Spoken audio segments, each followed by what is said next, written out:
legendary Timmy B, Tim Brando. How are you, Tim? Today's word is leverage. Yes. What's leverage, Elmo? What's leverage? Well, leverage is when Florida's looking for a coach, Elmo. Yes. Is it ever? Yes. And who funnels all of that money into the coach's pockets, Rich? Mm-hmm. It's the people we work for. Isn't it a wonderful world we live in? It is. It puts a roof over everybody's head that's talking certainly right now. Tim Brando of Fox Sports, at Tim Brando on Twitter. Tim, why is Florida State dropping in this playoff bracket? They're still in it, but why is this committee looking at an undefeated defending national champion and having Horned Frogs leap over them? Because winning doesn't necessarily mean you're the best. It just means you're winning.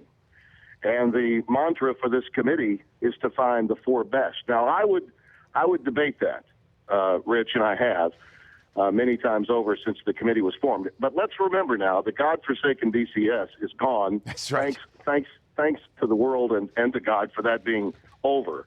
And we do have at least human beings that I trust that are trying to determine who's the best. But I don't believe you can find four best. I think maybe you can say two. I mean, grammatically, best is one. So certainly if you're looking at four, at some point, two words that the committee doesn't want to say but are true, most deserving, come into play. And most deserving to be four right now, based on the way they've performed and the teams that they've played against. And it's not their fault that Notre Dame has faltered since they beat them. It's not their fault that Clemson lost another game and lost their quarterback, or at least had to make a change because Watson had an injury to his knee. But the reality is Florida State's schedule within the ACC is not as strong, and their non-conference wins are not as important because those teams just didn't fare as well as, understandably, they thought they would when they scheduled them. They certainly went out of their way to get the right teams on their non-conference schedule. It's better than Baylor's, without question, who did not play one power conference team. But they have limped through this schedule and have managed to win with their talent at the end. The committee is looking at this through the prism of a weekly beauty pageant approach. And right now, TCU looks really good on the basis of the way they went in and hammered Texas, a Texas team that was getting some traction the last half of the season. But Baylor, once they beat Kansas State, in my opinion, will bypass TCU. They're just waiting for that game to happen. And that I happens. think they're also waiting to see what happens with Florida State and Georgia Tech. Yeah, that happens. That ACC title game could be trouble for Florida State. Yeah, and if it is what they think it's going to be, then they'll look like they were really on top of things by dropping Florida State before they even lost the game to Georgia Tech. And all this happens this weekend. You're calling Tim Brando on Fox Sports, joining me here on the Rich Eisen Show. You're calling Arizona and Oregon. Let's say Rich Rod gets the Ducks again, gets them again. Let's just say that, and everything else stays the same. Who gets in? What do you think the Final Four is going to look like when we're all talking about it 1 week from today? Well, this is a season, Rich, when we could have a complete Armageddon, because college football has now become a game of matchups. It's not about what you did last week carrying through to next week. It's not about anyone being completely dominant. I mean, look, Nick Saban's the best defensive head coach in America. He won a game and had 44 hung on him by Auburn last week. So I don't need to tell you that there's no dominance in college football. So if Arizona happens to win this game, and you see where they are right now in the college football standings, remember this. In 2007 in the BCS, Rich Rod was coaching West Virginia.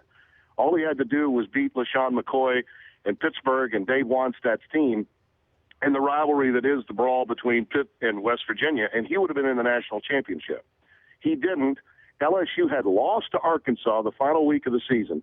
Les Miles was rumored to be going to Michigan, and it turns out they beat Tennessee in the SEC championship, a 3-loss Tennessee team, by the way, and they moved from number 7 to number 2, played Ohio State for the national championship, and won it with 2 losses. Now, Rich Rod was in the middle of that on the bottom end. This year, he could be actually on the plus end.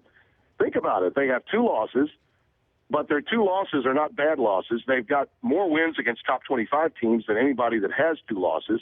And who would have better wins than beating number 1 Oregon at Oregon and number 2 Oregon in the Pac-12 championship than Arizona? I mean, the chance of them moving from where they are to number 4, given what happened in 2007 for LSU from number 7 to number 2, are very real. And I'm not convinced that Missouri can't beat Alabama. I certainly believe Georgia Tech can beat Florida State. Mm-hmm. And, I mean, we could be looking at a scenario now if Ohio State is expected now to lose to Wisconsin. The Buckeyes are an underdog because of the loss of Barrett. I mean, we could be looking at a scenario that has 2 Big 12 teams in and no SEC teams in. Think about that. What an exciting weekend. Tim, have a great broadcast on Fox Sports with Joel Klatt, and we look forward to the next phone call, too. Rich, it's always a pleasure chatting with you. Tim, and yes. Remember, today's word is leverage. It is leverage. You want to weigh in on the poll question? Brockman, read on the poll question before we say goodbye to Tim Brando. Hey, Timmy B. What's the best college coaching job available right now? Is it Michigan, Nebraska, or Florida? Oh, it's Florida. Not even close. Florida, you get players. You don't have to worry about, gosh, how many. It's not a question of can we get 4 or 5 star players. It's how many do we have room to bring in. Michigan is that's in an overhaul situation because of the decision they made to get rid of Rich Rod. How smart do they look now by letting him go and not letting him finish the job? Brady Hoke had no chance because of what he was inheriting, and now they're in this free-for-all. Nebraska, because it's now a Big Ten job, recruiting-wise, is lost. They simply are not in the right position. And when Bo Pelini got there, he didn't know they were going to the Big Ten. Florida, and it's not even close. Thank you, Tim. Appreciate it. All the best, fellas. You bet. Bye-bye. That's Tim Brando. The Rich Eisen Show, weekdays at noon Eastern. On Audience.